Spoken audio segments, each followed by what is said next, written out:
consider as myself? What? Your name is yourself? No. What are the things that you experience and consider as myself right now? Right now, the clothes that you're wearing, is this you, I'm asking? Body, definitely. Emotions, what else? That's what is your existence, I'm asking? How do you know that you exist? Huh? No, I'm not asking for proof of your existence. I'm just asking, you're sitting here right now.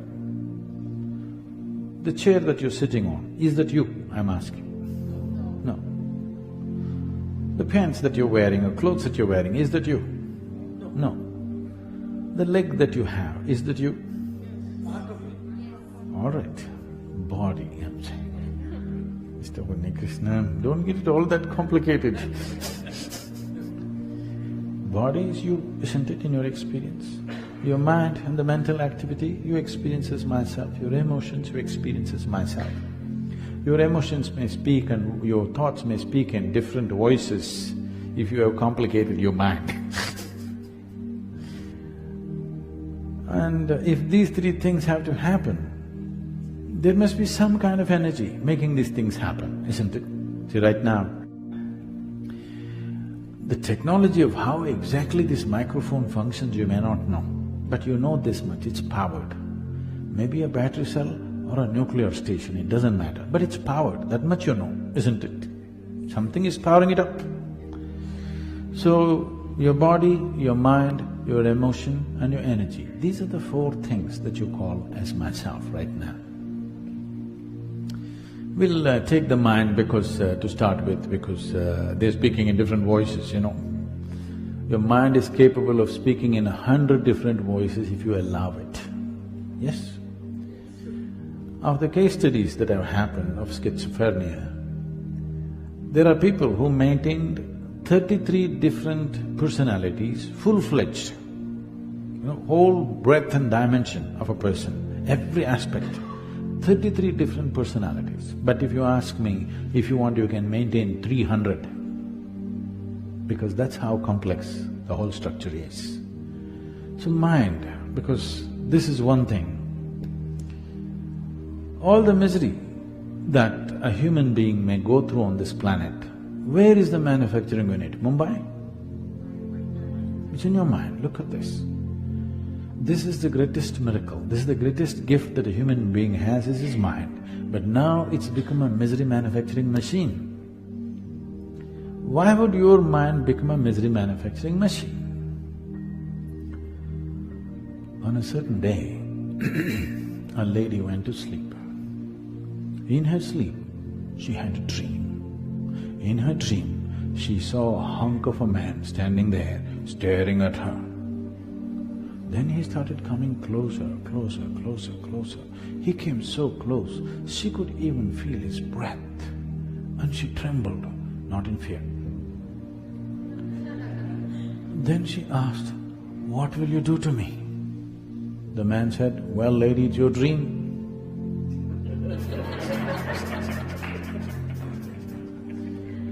What's happening in your mind is your dream, yes or no? Now the problem with life is not about life not happening the way you want it, even the bloody dream is not happening the way you want it. Yes or no? If right now your thought and emotion just takes instructions from you and does what you want it to do, would you live joyfully here? Nobody around you takes instructions from you, it doesn't matter. Your thought and your emotion took instructions from you and behave the way you want it to behave. Would you live as a joyful human being? Yes. So that's the issue. Instead of attending to the basic issue, we're going all over the place. The only and only reason where you can be stressed, miserable, angry, whatever nonsense, is because your mind is not taking instructions from you, isn't it? Why is it not taking instructions from you? Because without paying attention even to the basic nature of the mind, we're trying to do some rubbish. On a certain day, a man got a desire to acquire supernatural powers. You know what are supernatural powers? Somebody wants to walk upon water, somebody wants to fly without an airplane, everybody walks on the floor, so somebody wants to walk on the ceiling. Essentially circus. You want to do something that others cannot do, you know. You have a problem that you're not able to get the attention that you need in your life. So you want to do something which is considered supernatural. You know, even the whole thing about the Superman, Superwoman thing, they want to do something different, so they wear the underwear out. Something different to get attention. So he wanted to get supernatural power, so he went looking from guru to guru, all over the place. Nobody entertained him. Then after some time somebody told him, see, this is not good, the South Indian gurus, no good, they're too conservative. I know a monk in Tibet, a Buddhist monk in Tibet, you go to him, he has all the supernatural powers you want and he's willing to share it with you. Immediately our man set forth on a journey to Tibet, barefoot if you have to go from here to Tibet, not an easy journey, but our man is determined, he wants to acquire supernatural powers. So he went. So here in southern India, we've been taught Atiti Devo Bhava, a guest is God. Even if someone happens to be your enemy elsewhere, when he comes to your doorstep, you must treat him like a god. If you go down south, if you go to Tamil Nadu, you must know this, any time of the day or night if you enter somebody's house, hospitality, you must eat something. Please know this, if you enter Tamil Nadu, you go hungry, okay? You just say, I've just had my dinner and come, it doesn't matter, you come to my house, you must eat, okay? This is hospitality, this is sure way to the hospital though. So he's grown up in this culture, he went to the monastery there. The culture in the Buddhist monastery is completely different. If you go there, nobody will ask you who you are. Not because they don't care for you, simply because like our lawyer, the only goal in their life is to find out who they are. It is the ultimate goal of their life. A new person has arrived, you don't want to confront him with such a huge question, who are you? It's not a simple question. So they don't want to embarrass you with such a big question. So they don't ask you, who are you? A new person has arrived, if you do not ask him who you are, what is the next possible question? Where do you come from? Do you know where you come from? Now, if you really look at your life, you do not know where you came from, you do not know where you will go. These few years that you are here, you're busy, aren't you? So they don't want to embarrass you with this question either, where you come from. A new person has arrived, you don't ask him who you are, where you come from, not much room for conversation, so they don't talk to you. Lunch means there is a bell. If you want, you can go and eat. In South India, it's not like that. If you call a South Indian person to your house, if you want him to eat in your house, you must at least say 3 times, please come and eat. He'll say, no, no, no, no, no. Please, please come and eat. No, no. Please come and eat. Okay. First time, before unasked to go and sit on the table is considered uncouth and uncultured, and he'll never do that. So here he went, nobody asked him who you are, where you come from, come and eat, sapadu, nothing. Lunch means tong. If you want to go and eat, you can eat. If you're not eating, fasting is an important part of Buddhist life. Today if you're not eating, it's greatly respected, nobody will mention the word food in front of you. It's a strange thing, he suffered. When hunger overtook him, he went and ate, otherwise he just hung around 1 day, 2 days, 3 days, 3 weeks passed away. After 3 weeks, the old monk called him. He knows why he has come. He said, see, what will you do with these supernatural powers? What will you do walking upon water? After 3 days, a boat will be better, you know. Yeah. So what are you going to do with these things? I will teach you the way of meditation. With this you can live a fruitful life. Our man said, what? to learn meditation, you think I have to come to you to Tibet. In our country, we know every kind of meditation that you can imagine. Don't you forget, even Gautam Buddha is an export from India. In many ways, the monk tried to dissuade him, but our man was determined. Then the monk said, okay, if you're set on this, tomorrow morning, take a dip in the river, 4 o'clock in the morning you come, I will reveal the secrets of the supernatural. Our man went and took a dip in the river. You know, this is not Mumbai, this is Tibet, temperatures are always minus. He turned half blue, went and sat in front of the monk. The monk looked at his condition and his determination and told him, see, this is very simple. I'll give you 3 secret mantras. If you utter these mantras 3 times over, all the supernatural will be yours. Shall I reveal the mantras to you? Shall I reveal the mantras to you? These 3 mantras are Buddham Sharanam Gacchami, Dhammam Sharanam Gacchami, Sangham Sharanam Gacchami. 3 mantras you utter 3 times over, all the supernatural will be yours. It's just that when you're uttering, do not think about monkeys. Is that all? That's all. Can I go? Please go and come. Our man came out of the monastery jumping with joy. The fool of a monk did not even ask for a fee. And he tells me, do not think about monkeys. What does he know about my culture? I think about Vedas, Brahma Sutras, Upanishads. Why will I think of monkeys? Am I a hunter? I have not seen a monkey in the last 10 years. Like this, thinking about monkeys, he came all the way down into India and the sacred river Ganges. He had a dip, sat down, Buddham monkey. Monkey comes, one monkey comes means another dip in the river. Another dip in the river, Buddham monkey. With various yoga postures, intensely he tried. Bu means monkey comes. In 1 week of intense practice, he reached a state where he doesn't have to do anything. He is not able to sit, stand or lie down. Monkeys inside, monkeys outside, monkeys everywhere in the universe. Now with this phenomena of monkeys happening inside and outside of him, he walked all the way back to Tibet and went to the old monk and he said, to hell with your supernatural powers, relieve me of these monkeys first.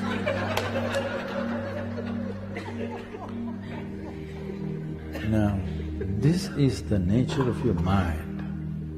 If you say, I do not want something, only that will happen in your mind. Yes? To this mind, somebody teaches you, this is good, this is bad, do not think about bad things, well, that's a full-time job right now.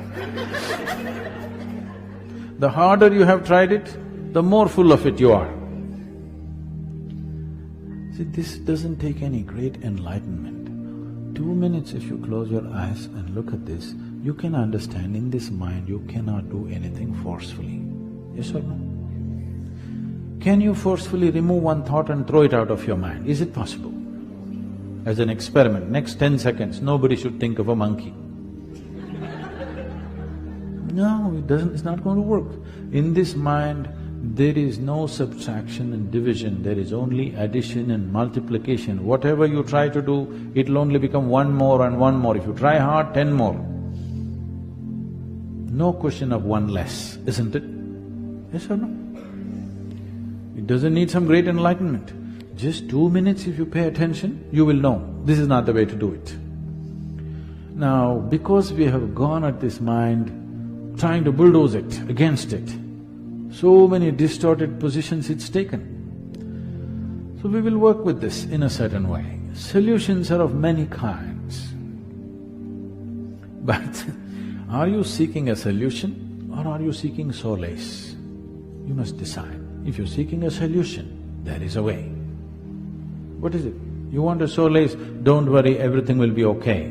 You want that.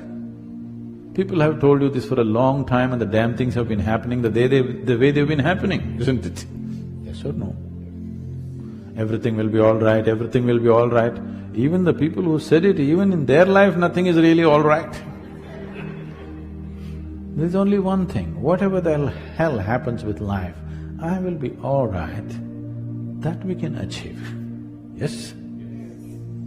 Whatever may happen, this one will be all right, that can be taken care of. Everything will be all right, there is no such thing, it's just a lie. Yes or no? You tell that to children if they're terrified of something. You don't tell that to adults if you want them to grow up.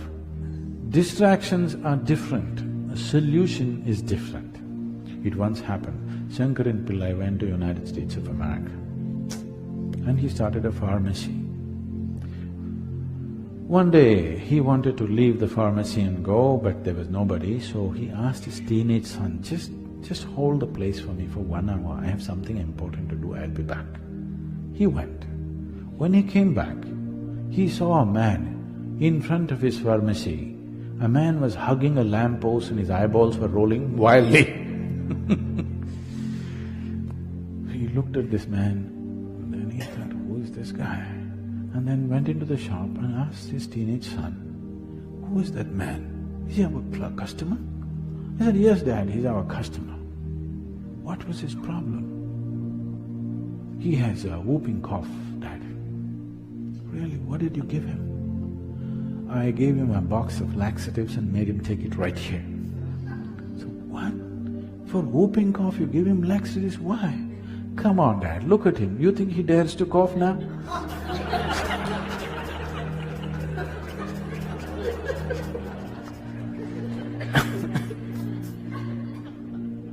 You can find solutions like this. These are not solutions, these are distractions. It will work. In a minimum way, it will work. If you're in such a rudimentary state, yes, one distraction, just go hit a ball. It works, for some time. Then you will see people breaking the balls and the clubs that they're using right there. I've seen people actually breaking up their clubs on the golf course. They came there because they thought that's the best place to be compared to their workplace and home. And now, right there, they're so agitated because the ball doesn't take instructions from them. They left the home because their wife doesn't take instructions from them. Now the damn ball, it doesn't listen to them, so they're freaking. So, distractions will work for a little bit of time, they're not going to work for good. Are we serious enough to look for a proper solution? So for this, if we want to look for a proper solution, we must cut out the nonsense, okay? When I say nonsense, I'm not saying this with any disregard. See, if you want to engineer something, first thing is you must understand the material you want to engineer. And you must not have any fanciful thoughts. You must know how this material works, what to do with it, what's the next thing to do with it. One step, one step, one step, one step, we can create something. But if you… wherever you are right now, you must be willing to start your journey from there. If you insist that you want to start your journey from third step to heaven, you will become hallucinatory.